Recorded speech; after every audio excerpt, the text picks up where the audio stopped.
Welcome back to another Pokemon What If Wednesday, where every Wednesday morning I post a video going through last week's investing and collecting questions, where your guys' questions will actually be featured in the video, and one person's question will help me make the thumbnail every single week. So please drop your questions down below for a chance to be in next week's video, and if I did comment to you saying great question, I might use this and I didn't, please drop that same question again and make sure you put repeat question, and it will get moved to the top. And I'm not saying I'm some guru who just knows everything, but when I'm unsure, I always like to talk it out with a few people. It always helps me make my final decision. But we do have to get thanks to our video sponsor real quick. Now, this is a new sponsor, and we've had sponsors very similar to this, and those are honestly all great apps. But you guys know I'm trying to partner with the best of the best. I'm trying to build the Avengers of sponsors. So when you guys come to my channel, you guys know the absolute best apps, websites, and everything to go to. And that's what we have today with Collectr. This tracking app is crazy, so if you guys have any type of TCG card or anything like that, it's so easy to track and collect these cards and boxes. You can actually scan everything too. That's the one thing I absolutely love, and it works so great. And these guys are honestly everywhere in the hobby too. They're always donating, doing giveaways, so definitely check them out. All the links are in the description. All right, first question is from @pancakes476. I want the Umbreon EX from Terrestrial Festival, but I can't justify paying $300 for a single card right now. But I'm afraid if I wait, it'll shoot up instead of down. Should I bite the bullet and buy it now, or wait a couple of weeks and see how it plays out? So if this would have been a year or two ago, it would have been the easiest answer in the world. I for sure would have said wait. It definitely would have dropped in price. Now with this market, it's so crazy. It's no joke, probably 50-50. Like the Umbreon is going up in price right now. It was, $230 to $240 on release. Now last sold $305, $350, $300, $350. We did have a $250 down here and a $285, but most sales are around $300. We got a $340 right there with shipping. So if you are going to get this card, the one thing I for sure would do is make sure it's going to be PSA 10 quality, just in case. Let's say if this card does drop to $200 or maybe even $150, which I don't think it will. You're going to get a lot more value when it's graded. Even though Japanese, you're not getting a ton more. But with the Umbreon, I feel like there will be a little bit more of a premium for that PSA 10 because so many people are going to want this card. But realistically, this card should come down in price when we get the English one. But that didn't really happen with the Pikachu, with Super Electric Breaker. When you compare it to the Pikachu, the Pikachu actually went up in price when we got our English Pikachu because the English Pikachu was so expensive. So if our Umbreon is $500-$600 or something crazy raw, people are going to jump to this $200 Japanese Umbreon. So it's just so tough to say. I wish I could give you a legit answer. Next is from @NathanBalu9321. Hey PokeBeard, I have a trade question. Would you trade a PSA 10 Bubble Mew for all 10 Nagaba PSA 10 Evolutions and Pikachu? That's a tough one. So the collector in me kind of likes that trade because you're getting a complete collection, all PSA 10s. The cards are pretty undervalued right now, so you're not paying like hyped prices. I do think the Mew EX has a better chance of let's say reaching $1,000 in the next few months than the Nagaba cards doubling, just because the Mew EX card is one of the most popular cards right now. But there's a good chance when a card gets super expensive like that it does come down in price. Especially it's just so hyped up. This card next year could be $300 in a PSA 10. But pretty much those Nagaba cards can't really get any cheaper than that. But last sold for that Bubble Mew in a 10, $660. And we got a sale here with all the Nagaba cards here with the Pikachu at $660. So honestly, it's totally up to you. But me personally, I would do that trade, because I'm a collector anyways. I like the complete collections. This is a complete collection. The Mew EX. That's why I don't have a ton of graded cards, is because if I was going to collect the Mew EX in a PSA 10, I would want to get every special illustration rare in a PSA 10, which is just super expensive. I might as well get it raw. I'm always going to choose raw over graded just because I can get more cards, because that's just how much I love Pokemon. Everything I think about is just a way for me to get more Pokemon cards and more Pokemon products because I'm just obsessed. So yeah, if it were me, I would do it. But again, investment wise, that Mew could be $1,000 card in a PSA 10, no joke. It is very, very possible with this market. But please let me know down below what you do. Next is from @EthanU2411. Is the Paldea Adventure Chest a good investment? I found a couple at Target today and picked them up for $20 each. Well, at $20, that is a pretty solid price. They're both $32 on TCG Player, and I think these boxes are very solid. You're getting 6 booster packs, so not a ton, but a decent amount for $20. Not bad at all. And you're getting 7 promo cards, with one of the promo cards being an actual Pikachu illustration rare. No joke. If I seen this box to Target, I'd probably pick a couple up at $20. You know, that's not terrible. I think the cheapest I've seen this box at like a card show was like 17 or 18. But I think the promo is absolutely beautiful. And if you guys are collecting every single illustration rare in the Scarlet and Violet era, you guys need this promo, which the promo is still worth, you know, $5. So you're getting 6 packs and a $5 promo, which I think this card is actually a little undervalued right now. It's just because those boxes are everywhere. It's going to be a slow one with that box, but I definitely feel like it is a solid pickup at $20. Not bad at all. And I love the items that, you know, you get a beautiful promo that you can only get in that box. Next is from a member at ChameroBoy671ILG23. Hey Beard, love your content. I like to listen to your videos on my way into work. I do have a couple questions. Do you think Twilight Masquerade sleeve boosters are a good hold? I do have a good amount of them, or should I rip them? Number 2, do you think the Charizard EX Super Premium Collection box will take off, or is it a wash? I would love your input. Keep up the great work, and thank you. Thank you for being a member. So sleeve boosters of Twilight Masquerade I think will do very solid. It's just going to be a little bit slower.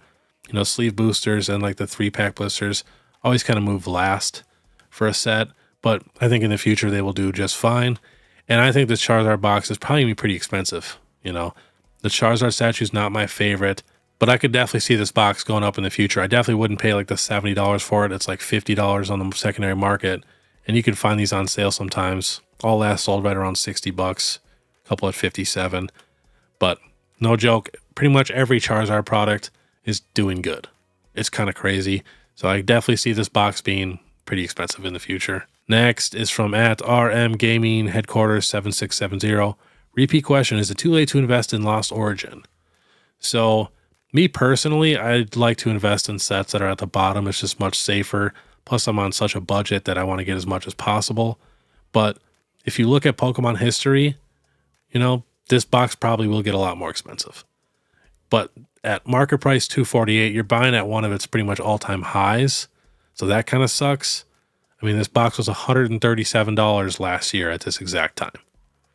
So in a year, it's gained about $100-something in value. So when you buy stuff like that, it's just a little riskier than buying stuff at the bottom. But like I said, if you look at the history, this box will probably go up in price. So you're, you know, probably safe buying a couple just to take a risk on it if you really, really like Lost Origin. Lost Origin is a great set. The Giratina is absolutely crazy. But try to get at the bottom when you can. It's just safer and cheaper. Next is from at McDibs. Big fan of yours. I've been following you for the past year. Upper echelon content and advice, fellow Minnesotan as well. I appreciate that. And if anybody is from Minnesota, you know, you can hit me up on Instagram or my email or YouTube, and you know, we can meet up at Punch Out Gaming in Forest Lake, and we can hang out, and we can open some packs and, you know, do some trading or whatever. You know, I'm always down to meet some new people. But his question is, I really love the Zapdos EX from 151, and I know you love it as well. How much could you see a PSA 10 get up to a year or more down the road? So I really feel like that card is so undervalued. Last sold 175, 170, 199 in a PSA 10. I could easily see this card doubling in price. You know, I mean, you've seen the Bubble Mew EX at $660, and I think this card blows that card out of the water. But yeah, I could definitely see this card being a $350, $400 card. You know, that would be my guess. Maybe even closer to $500, but you know, you just never know. We got a lot of good cards coming out here soon. Next is from @JPBreaksTCG. Hey Beard, I bought a pretty beat up Legendary Collection Reverse Hollow Squirtle for $40. My question to you is, should I keep it raw and try to resell it? Or should I send it to PSA and hope for a PSA 1 so I can resell it to a PSA 1 collector? The thing is that I know myself, and if I grade it, I'll probably keep it. I made a short on my channel in case you want to see the condition yourself. So we can take a little peek at the recently sold listings on eBay. Well, we got a Bulbasaur here and a PSA 1 sold for about $60. I do think the Squirtle would get closer to $100. Squirtle always outsells Bulbasaur, but you know, you're not getting a ton of value doing that, and you could even get a PSA 2, which PSA 2s and PSA 3s usually are worth less than a PSA 1. So, you know, and heavily played cards are pretty tough to move. You might just want to get rid of it, you know, just put it up for sale, and hopefully somebody will get it if you're not super in love with the card yourself. But next question is from Phil Palomiceno 6564. Definitely butchered that one. Always appreciate the content. It's to the point and not based around straight hype. Thoughts on staff stamp promos? During the peak pandemic, they skyrocketed in price. Do you see these as viable long-term holds? Thanks, Beard. So a lot of them do hold their value very well. Like the Iron Bundle here from Paradox Rift, market price $32. That's pretty good. the Howlucha from Scarlet and Violet, market price 28. My favorite staff cards are from the X and Y era, like the Gyarados here, you know, Altaria, Kingdra, actual illustration rares. I personally don't have any staff cards, but if I did get any, I would try to get these ones. I think these are top tier. But the thing with staff cards is not a ton of people collect them. You know, some of them will for sure gain value, but I feel like a lot of them just kind of hang out. There's just so many new people in the hobby, and not a ton of people know about these or even collect them. So yeah, I think they're pretty solid though. Like I said, it just kind of depends on the Pokemon and the set, but I might get some of these. I've been looking at this Kingdra. I think this is absolutely beautiful. And we do also have some very, very expensive staff cards, so they can definitely be worth a ton. They're pretty limited. Next is from @JY13249. Are master sets worth selling? I enjoy pulling packs and then buying singles to complete the set, but I'm unsure if the market for master sets is big profitable. Right now I'm going after Paradox Rift, Crown Zenith, and 151. I was planning on flipping Rift and Zenith, holding on to 151 for personal collection, and then flipping other Scarlet and Violet sets as well in the meantime. Thanks again. So I've mentioned this many times. I'm not the biggest fan of master setting modern sets. 151 is a little bit different, but still, I'll prove to you right here. So right here, we got a 151 complete English set. You know, has a couple Snorlax promos. Not sure if that's a Pokemon Center one. I doubt it. But sold for $1,000 on eBay. Now, if you go to TCG Player and you just add up this first page here, like the market price, it's almost $1,000 just for that first page alone. So I'm telling you, a lot of people, they put a lot more money, you know, into these sets than what they actually sell for. You're not really getting a ton of value from the, you know, commons and uncommons and even like a lot of the full arts and stuff. Like I said, 151 is a little bit different. This is one of the better sets to actually master set. But still, just that first page alone is like $950 if you know, add up all the market prices. So that's pretty crazy if you really think about it. And then if you hop to that second page, we still got a decent amount of cards. We still got illustration rares, special illustration rares, some full arts. So that is one of the reasons why I do not do master sets anymore for a lot of these, you know, modern sets coming out here, because I just collect what I like. If I like the special illustration rares and illustration rare, that's what I collect. You know, I'm not going to spend money on full art trainers that I don't like or basic EXs that I'm not the biggest fan of. So that's why I try to stay away from master sets, especially for these modern ones. It's tough. You know, I like a lot of vintage master sets because, you know, I grew up with those cards, so every common and uncommon I have history with. Plus the sets were so much smaller. Next is from @Observer Drift Music. What do you think about going in on GX Rainbow Rares? I've been patiently waiting to pick up a PSA 10 Charizard and the Mewtwo and Mew GX. So I am also looking to get this Mewtwo and Mew GX Rainbow in a PSA 10. I'm also going to get the full art in a 10, and then I'm going to get the Japanese gold one in a 10. Like that, to me, that's the collection right there. But honestly, these are the best rainbow cards we've ever gotten. Again, you know, they're not going to be as popular as actual illustration rares on alternate arts, because we can all agree that the art is better for those cards. But I do think these top tier rainbow cards do have some room to grow. All right, next is from @Mugito, a member. Would really love to know your thoughts on the future of the Japanese Master Balls from 151. With the new release of Master Balls in Prismatic, I'm hoping these Japanese 151s shoot to the moon. I think they are super unique and love the new look from Prismatic even more than the originals in 151. I'm curious to know if you recommend holding for the long term and where you see them going. Thanks for the continual great content. You're my favorite to watch on my way to work. I appreciate that. So we'll take a little peek off the Poke data here. The Gengar actually just overtook the Pikachu as the most expensive 151 Master Ball. So if we look at the all-time graph here, this card is almost $500, the all-time high. You know, it went down to about $200 in a PSA 10 and climbing up right now. But last sold 160 raw, 270 in a 10, 237 raw, 160 raw, 212 in a 10, 255 in a 10. So prices are kind of all over the place. I do think having the new Master Balls from Prismatic being much better, and everybody thinks they are better, I think that does hurt these a little bit. But 151 English does not have Master Balls, which makes these Master Balls pretty safe in my opinion. I could definitely see them even going back up in price, especially when that 151 booster box gets a lot more expensive. Next is from Jensen Tersaruda 8002. What's your 10-year plan for your Pokemon investments? So I'll just run through the whole plan real quick. So in 5 years, actually, I want to sell, you know, one of each of my sealed products. I want to use that money to help me get a new house, a bigger house. And then I also want to keep this house as a rental property. I absolutely love this house. You know, we got a big fenced-in yard, 2 acres, and we're like 25 minutes away from the Twin Cities. So it's in a solid location. And then from there, I'm going to wait, no joke, till I'm ready to retire, like 50, 60 or something like that, and then sell a ton of those sealed products. And then I'm going to make sure I still have a couple of each thing that I'm going to just pass down to my kids. So that is my current plan, but of course plans can change, but that's what I'm going to try to do. Next is from @Anthony Saavedra. Everybody's got tough names today. I6U. Hey PokeBeard, love your videos. Are you going to the next card show at the Heritage Center in January? If I am in town, I am definitely going to do that. I do have kind of a big deal going on with Golden and King of Collectibles on Netflix. I might be flying over there in January. I'm just not sure the date yet, but if I'm not, I'm for sure going to be there. It's one of the reasons why I'm actually not going to be vending that show, because I'm not sure on the dates yet. But from here on out, I'm going to be vending all of those local Minnesota card shows besides this one. Yeah, I am definitely going if I'm going to be in town. And then too, if you are going, if anybody's from Minnesota, definitely hit me up that day. We can meet up. We can go hunt for some cards. Love meeting new people, especially locally too. Next is from @Jordan Voss 4100. The hype for upcoming sets is really making online pre-orders difficult.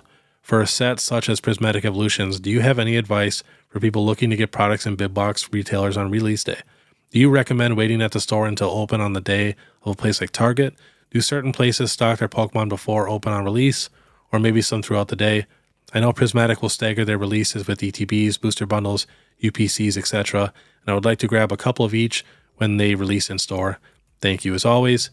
So definitely ask your local card stores what they're going to be charging for Prismatic Evolutions.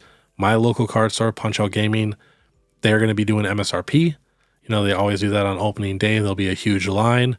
But otherwise, for big box stores, I've actually had really, really good luck just asking some of the employees. The employees I like to ask are the ones that look like they're a little more in charge.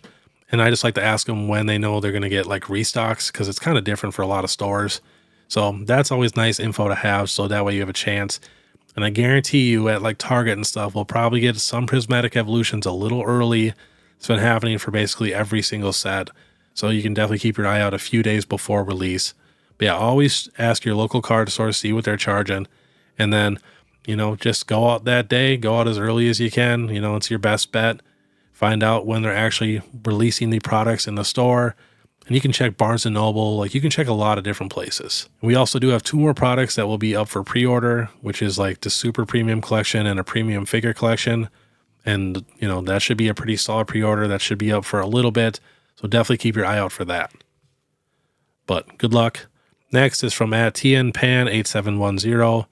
Should I trade or /sell my 2 Evolving Skies booster boxes, either 1 or 2, plus cash on top for a PSA 10 Moonbreon? Given it might be better to just wait a little since the card is so hot right now, but what are the thoughts behind sealed Evolving Skies versus the top hit? So that scares me a little bit. I like sealed more than cards when we're talking investment wise, but we are talking pretty much the most popular card in modern Pokemon history. So if you really need to get that card, what I would do personally is I would probably do 1 booster box and some cash, just so that way you have that sealed booster box and then you have that PSA 10 Umbreon. You know, that, you know, they go hand in hand. You need to have both, in my opinion. So that's what I would do, you know, and then also too, if that booster box takes off and it's $3,000-$4,000 and surpasses the Moonbreon, you know, you're sitting pretty decent because you still have that booster box. All right, next is from @Michael Malone, UT3SX. Love the content, bro, from UK. I'm a steel collector, but with Prismatic Evolutions, I've got a big allocation secured, so I'm in 2 minds whether to master the set or keep it sealed. Starting to get itchy to rip again. So if you have a ton of it coming, you know, definitely open up a few, but I strongly suggest not trying to master set any modern sets with just opening. Like, that is the biggest waste of money. And it actually drives me nuts that a lot of these Pokemon YouTubers sit and do this, you know, and it makes it feel like you have to do that. And they never really mention, like, you probably should never do this. You know, it's a huge waste of money. I like Danny Phantom. He'll actually mention, like, how much money it costs to pull a whole master set. But yeah, if you really want to open and have fun, just open up a few and then buy some singles to complete that master set. You know, I know it sounds fun just opening up all those boxes, but it's not super fun going to work every single day. I mean, depending on what you do. But, you know, there are so many other things we could be buying with this money. So just try not to waste your money. Next is from @OneLuckyViewer. What if you needed to sell your entire collection, mostly sealed and ungraded cards, valued more than 10K? What's the best way to go about selling it, piece by piece or the collection as a whole? And what would be the best method? Thanks for all the help in these videos. So it kind of depends on how much time you have. Like, if your time is pretty valuable, The easiest thing is just to go to a card show, try to find somebody who's, paying 85%. That's going to be tough. So a lot of times it's 75, 80% at max, but you'll see some of the people do it for 85, and then just try to sell everything to them at once. If it's like a weekend long card show, you can go there on Friday, bring a bunch of pictures, you can ask around, see what people are offering and stuff, and bring it in the next day, and it's just done. Because then too, if you sell stuff on eBay, you're paying fees. So it's pretty much 85% anyways. So that's the quickest and easiest way for sure. But one good thing about selling it yourself is it can help build up your store and build up reputation, which honestly is very, very good in this hobby if you are going to be selling a lot of things. So it just kind of depends on what you're looking for. Next is from @G4L Trickster. I have recently started a YouTube channel opening packs for my collection. I have pack cracking issues, and no, I will not be doing rip and ships. However, I'm having a difficult time with editing. I was wondering if you had any tips. Thank you again for the wonderful content. So editing is definitely one of the most time-consuming things in content creation. I do all my own editing. These What If Wednesdays sometimes take me 3, 4, 5 hours to edit. It does take a long time.